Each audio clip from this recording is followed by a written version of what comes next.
कुरान मजीद इरशाद फरमाता है आगे कि वस्ताईनु बिस्सब्रि वस्सलात, सब्र और नमाज से मदद मांगो। सब्र का लुग़वी माना होता है अपने आप को रोक लेना, मुश्किलात आए, मुसीबतें आए, आजमाइशें आए या नफ्स कोई ख्वाहिशात करे तो अपने आप को रोकना, ये सब्र है। सब्र सारे का सारा अंदर का मामला है। जो अपने आप को रोकने पे कादिर हो गया वो साबिर है, अपने आप को रोक ले। सबसे ज्यादा हमें नुकसान हमारी अपनी ख्वाहिशात देती है, हमारा अपने ऊपर ही काबू नहीं। सब्र ये है कि इंसान अपने ऊपर कंट्रोल करे, अपने आप को रोके।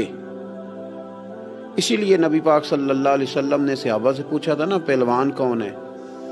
तो या रसूलल्लाह जो मैदान में उतरे और अपने दुश्मन को बिछाड़ दे। तो हुजूर ने फरमाया नहीं, जो गुस्से के वक़्त अपने आप को काबू कर ले वो पहलवान है, जो तहम्मुल का मुजाहरा कर जाए वो पहलवान है।